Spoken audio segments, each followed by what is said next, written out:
Hello दोस्तों, स्वागत है आपका हमारे इस YouTube चैनल पे।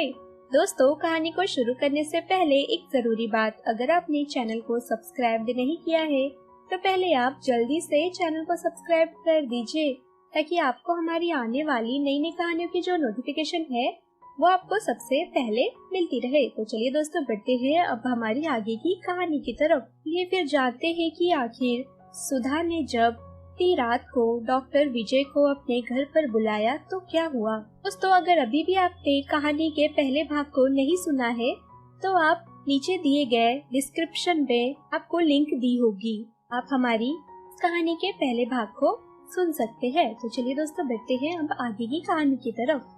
जब सुधा ने डॉक्टर विजय को अपने घर पर बुलाया, रात भर डॉक्टर विजय माँ के पास बैठे रहे और जब मैं उनके लिए चाय बनाने के लिए कहा तो उन्होंने मना कर दिया। फिर जब मैंने उनसे उनके घर जाने को कहा तो उन्होंने कहा कि जब माँ का बुखार पूरी तरह उतर जाएगा तभी वह जाएंगे। सुबह तक माँ का बुखार उतर गया, तब जाकर विजय अंकल अपने घर जाने के लिए उठे, पर आते जाते वह माँ को ऑफिस न जाने की हिदायत दे गए। दिन में माँ को दोबारा बुखार चढ़ गया। शाम को जब डॉक्टर विजय माँ को देखने आए तो बोले, बेटा अच्छा होगा कि हम आपकी माँ का ब्लड टेस्ट करवा ले। माँ का ब्लड टेस्ट हो गया और रिपोर्ट से पता चला कि उनको टाइफाइड हो गया है। डॉक्टर विजय माँ को देखने सुबह शाम आते। माँ धीरे धीरे ठीक होने लगी। सुधा बेटा, आपकी मम्मी की तबीयत पे काफी सुधार है, पर मेरा तो नुकसान होने वाला है।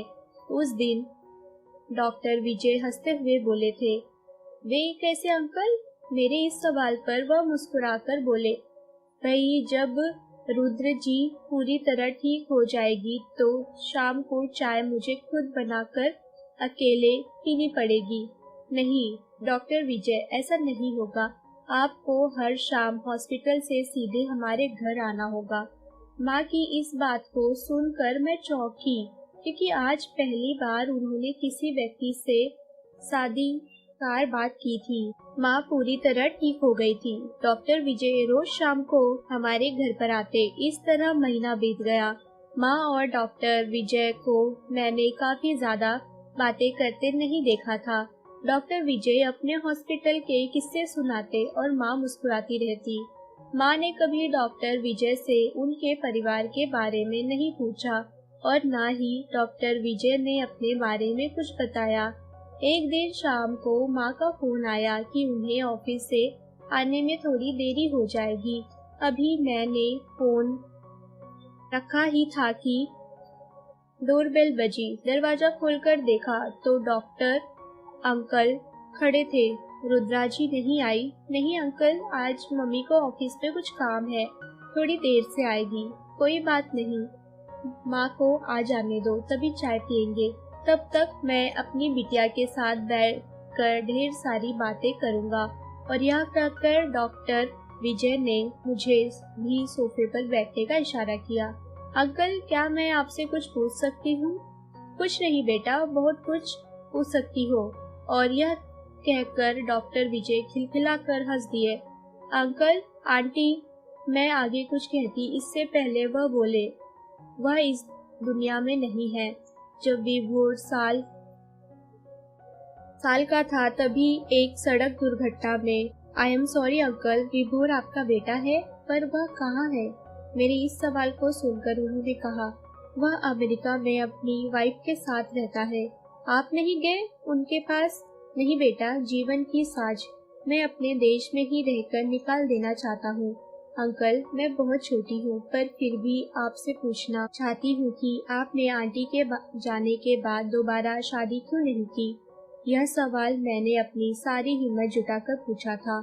डॉक्टर विजय ने बड़ी ही सहजता से कहा, विभोर की खातिर मैं डरता था कि कहीं सौतेली माँ उसके साथ बुरा व्यवहार न करे। अंकल, मैं आपकी बात से सहमत नहीं हूँ, फिर भी मुझे लगता है माँ तो माँ होती है, सौतेली तो उसे समाज बना देता है।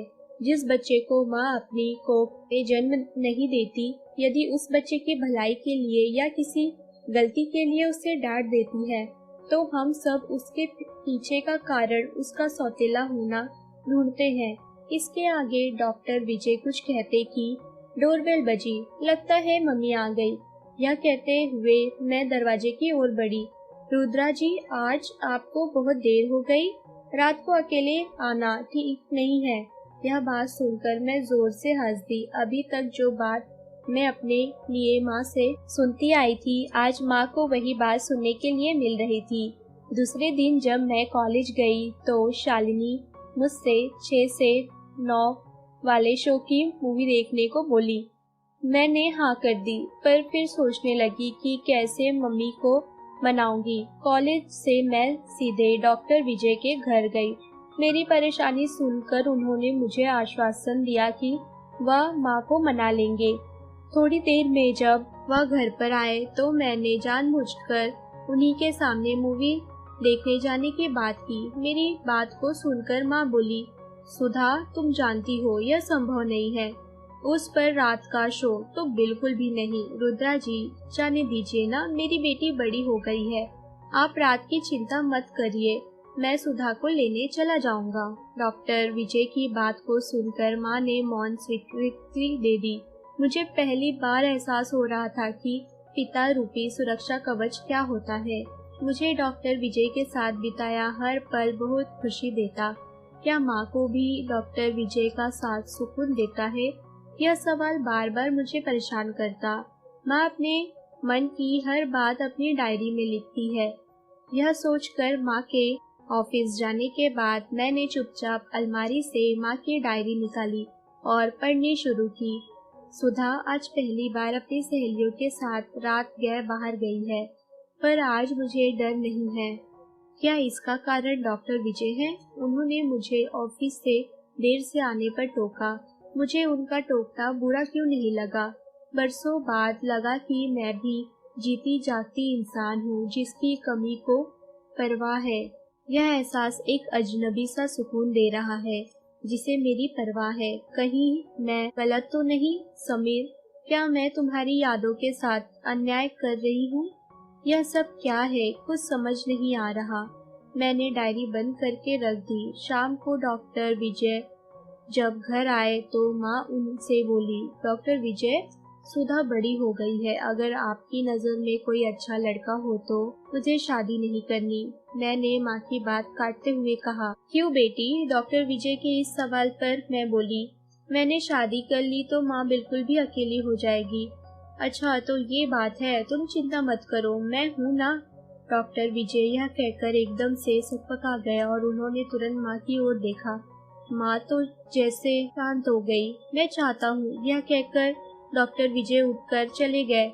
माँ भी अपने कमरे में चली गई। रात को खाना खाते हुए माँ और मेरे बीच बिल्कुल भी बात नहीं हुई। मैं रात भर सो नहीं सकी। कभी मेरी नजरों के सामने डॉक्टर विजय आते और कभी मेरी माँ। अगले दिन मैं सुबह सुबह डॉक्टर विजय के घर पर पहुँच गई और बोली, अंकल, इस मदर्स डे पर मैं मम्मी को ऐसा तोहफा देना चाहती हूँ जो आज तक किसी बेटी ने अपनी माँ को नहीं दिया हो।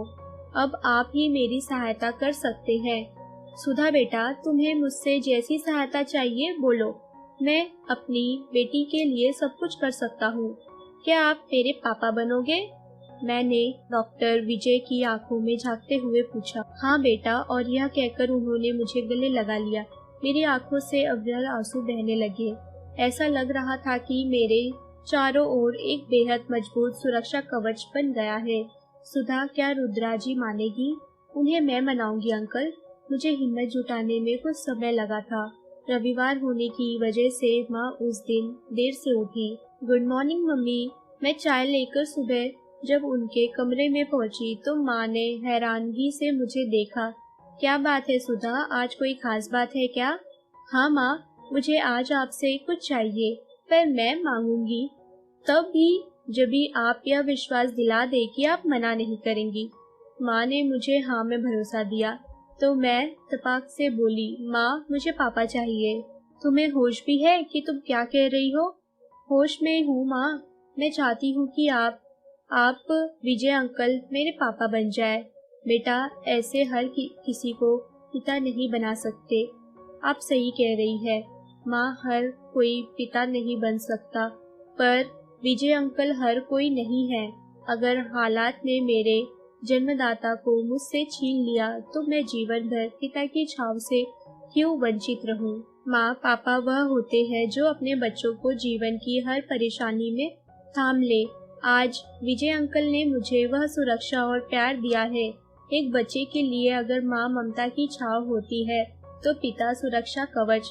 मैंने माँ को समझाते हुए कहा, बेटा, इसका मतलब मैं तुम्हारा पापा नहीं बन पाई। यह कहते हुए माँ के चेहरे पर उदासी छा गई। नहीं माँ, ऐसा नहीं है। मैं सिर्फ आपको यह बताना चाहती हूँ कि आपने अपना सारा जीवन मेरे लिए समर्पित कर दिया है। मैं चाहती हूँ कि आप अकेले ना रहे। सुधा, तुम सचमुच बड़ी हो गई हो।